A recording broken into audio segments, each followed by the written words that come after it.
Lamentations, chapter 1. How deserted lies the city, once so full of people. How like a widow is she, who once was great among the nations. She who was queen among the provinces has now become a slave. Bitterly she weeps at night. Tears are on her cheeks. Among all her lovers there is no one to comfort her. All her friends have betrayed her. They have become her enemies.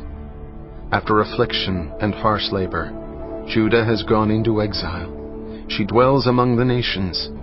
She finds no resting place. All who pursue her have overtaken her in the midst of her distress. The roads to Zion mourn, for no one comes to her appointed festivals. All her gateways are desolate.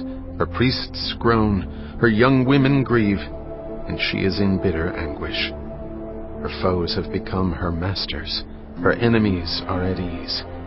The Lord has brought her grief because of her many sins. Her children have gone into exile, captive before the foe. All the splendor has departed from daughter Zion. Her princes are like deer that find no pasture. In weakness they have fled before the pursuer. In the days of her affliction and wandering, Jerusalem remembers all the treasures that were hers in days of old. When her people fell into enemy hands, there was no one to help her. Her enemies looked at her and laughed at her destruction. Jerusalem has sinned greatly, and so has become unclean. All who honored her despise her, for they have all seen her naked. She herself groans and turns away. Her filthiness clung to her skirts. She did not consider her future. Her fall was astounding. There was none to comfort her. Look, Lord, on my affliction, for the enemy has triumphed. The enemy laid hands on all her treasures. She saw pagan nations enter her sanctuary, those you had forbidden to enter your assembly. All her people groan as they search for bread. They barter their treasures for food to keep themselves alive. Look, Lord, and consider, for I am despised. Is it nothing to you, all you who pass by? Look around and see. Is any suffering like my suffering that was inflicted on me, that the Lord brought on me in the day of his fierce anger? From on high he sent fire, sent it down into my bones. He spread a net for my feet and turned me back. He made me desolate, faint all the day long. My sins have been bound into a yoke. By his hands they were woven together. They have been hung on my neck, and the Lord has sapped my strength. He has given me into the hands of those I cannot withstand. The Lord has rejected all the warriors in my midst. He has summoned an army against me to crush my young men. In his winepress the Lord has trampled virgin daughter Judah. This is why I weep, and my eyes overflow with tears. No one is near to comfort me, no one to restore my spirit. My children are destitute because the enemy has prevailed. Zion stretches out her hands, but there is no one to comfort her. The Lord has decreed for Jacob that his neighbors become his foes. Jerusalem has become an unclean thing among them. The Lord is righteous, yet I rebelled against his command. Listen, all you peoples, look on my suffering. My young men and young women have gone into exile. I called to my allies, but they betrayed me. My priests and my elders perished in the city while they searched for food to keep themselves alive. See, Lord, how distressed I am. I am in torment within, and in my heart I am disturbed, for I have been most rebellious. Outside, the sword bereaves. Inside, there is only death. People have heard my groaning, but there is no one to comfort me. All my enemies have heard of my distress. They rejoice at what you have done. May you bring the day you have announced, so they may become like me. Let all their wickedness come before you. Deal with them as you have dealt with me because of all my sins. My groans are many, and my heart is faint.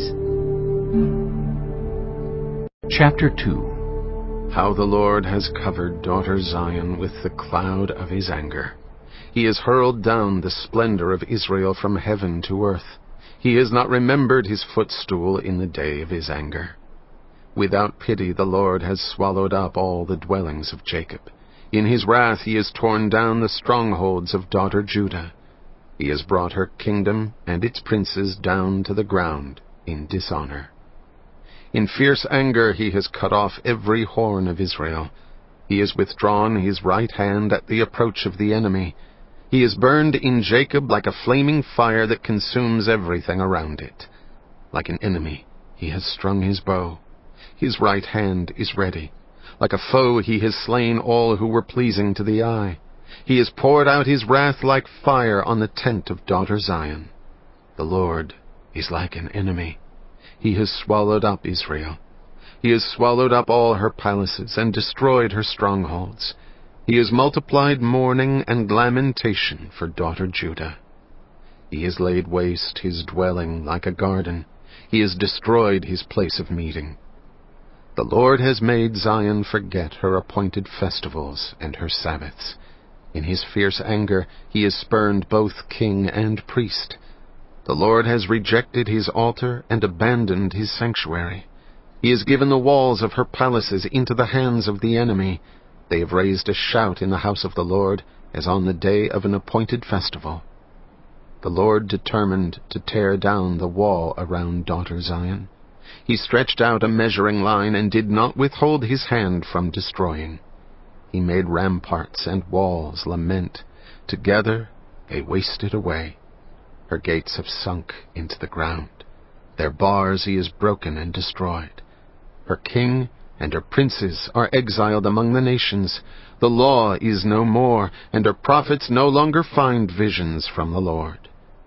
The elders of daughter Zion sit on the ground in silence. They have sprinkled dust on their heads and put on sackcloth. The young women of Jerusalem have bowed their heads to the ground. My eyes fail from weeping. I am in torment within. My heart is poured out on the ground because my people are destroyed, because children and infants faint in the streets of the city. They say to their mothers, "Where is bread and wine?"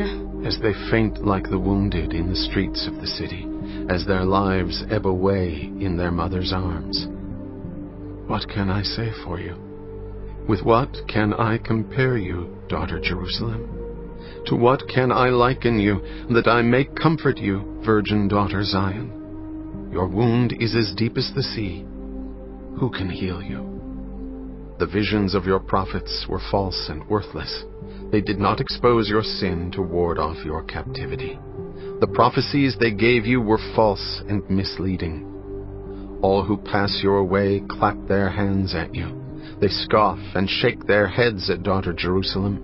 Is this the city that was called the perfection of beauty, the joy of the whole earth? All your enemies open their mouths wide against you.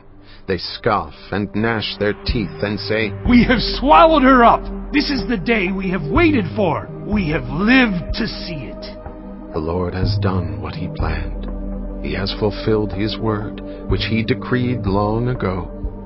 He has overthrown you without pity. He has let the enemy gloat over you.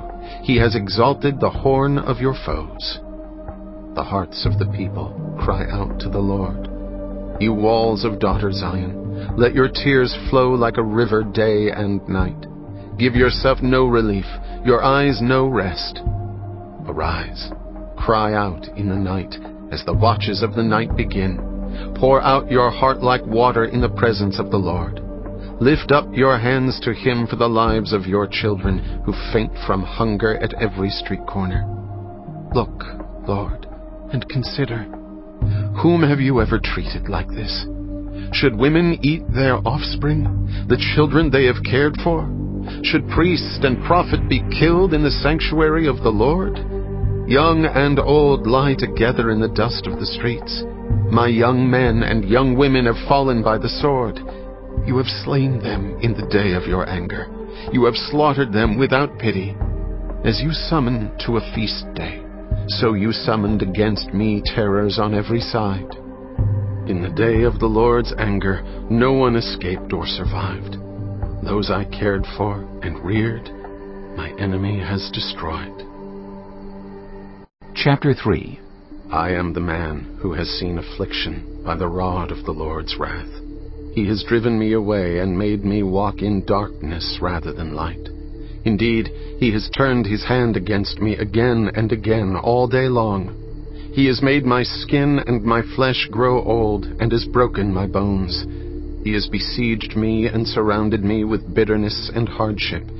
He has made me dwell in darkness like those long dead. He has walled me in so I cannot escape. He has weighed me down with chains. Even when I call out or cry for help, he shuts out my prayer. He has barred my way with blocks of stone. He has made my paths crooked. Like a bear lying in wait, like a lion in hiding, he dragged me from the path and mangled me and left me without help. He drew his bow and made me the target for his arrows. He pierced my heart with arrows from his quiver. I became the laughingstock of all my people.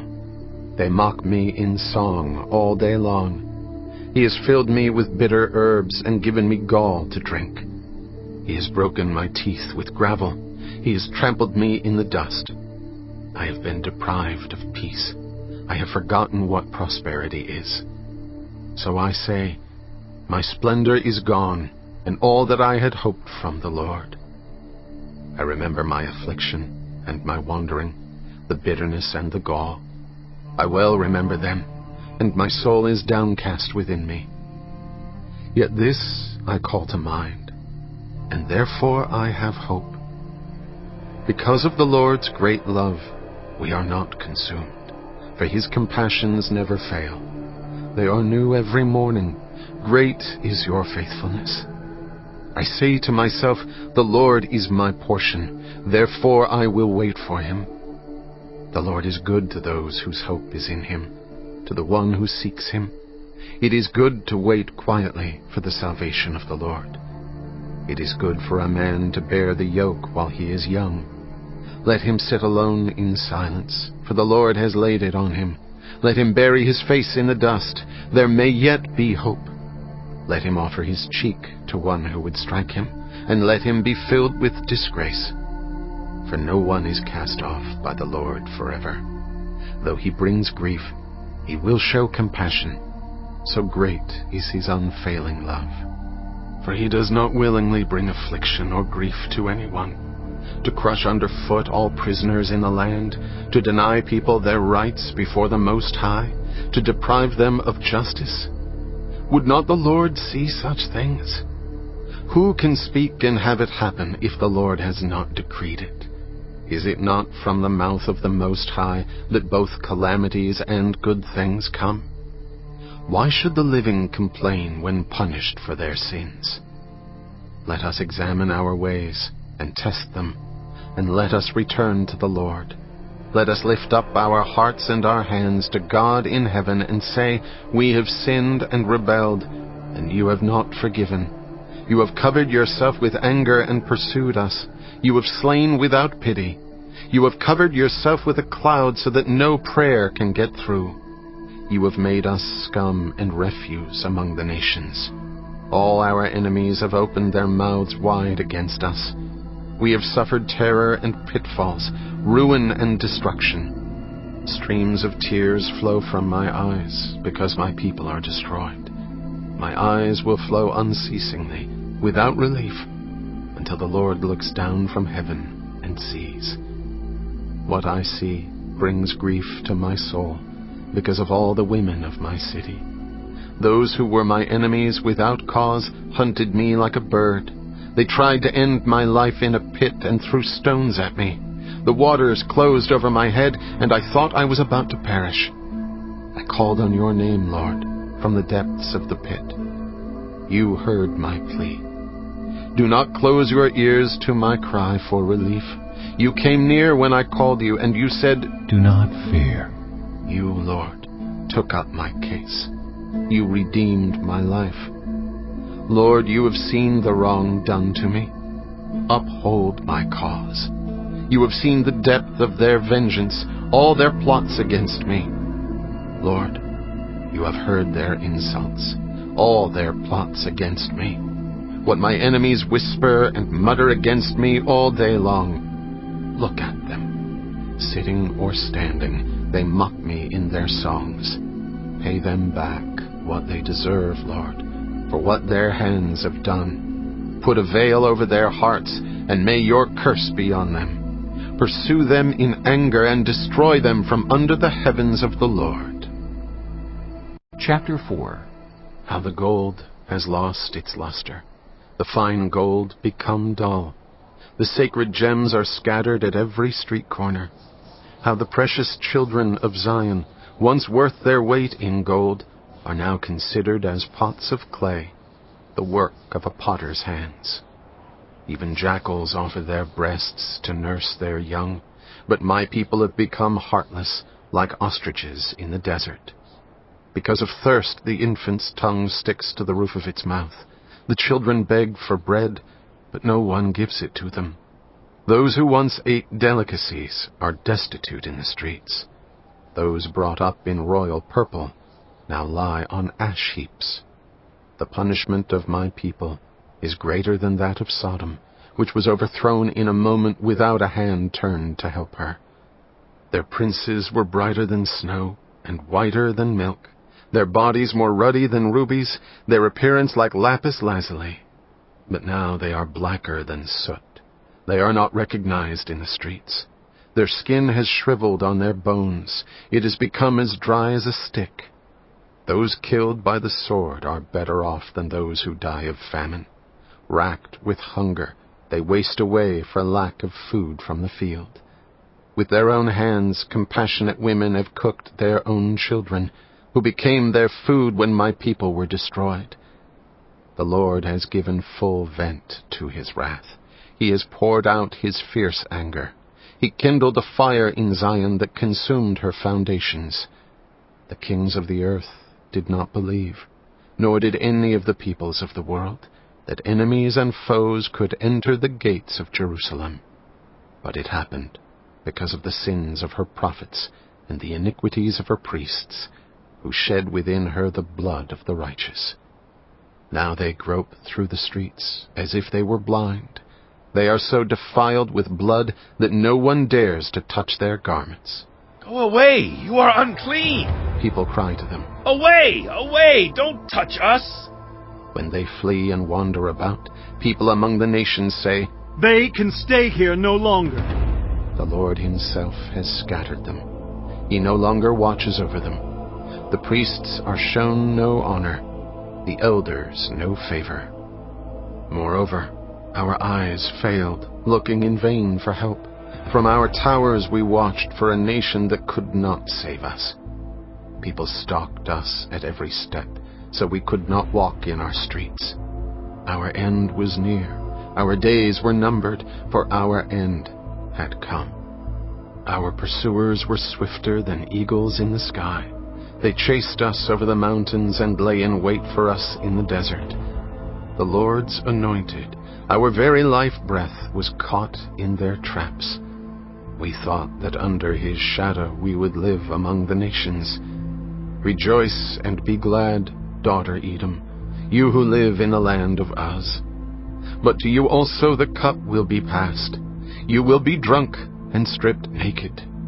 Your punishment will end, daughter Zion. He will not prolong your exile, but he will punish your sin, daughter Edom, and expose your wickedness. Chapter 5. Remember, Lord, what has happened to us. Look and see our disgrace. Our inheritance has been turned over to strangers, our homes to foreigners. We have become fatherless, our mothers are widows. We must buy the water we drink. Our wood can be had only at a price. Those who pursue us are at our heels. We are weary and find no rest. We submitted to Egypt and Assyria to get enough bread. Our ancestors sinned and are no more, and we bear their punishment. Slaves rule over us, and there is no one to free us from their hands. We get our bread at the risk of our lives because of the sword in the desert. Our skin is hot as an oven, feverish from hunger. Women have been violated in Zion, and virgins in the towns of Judah. Princes have been hung up by their hands.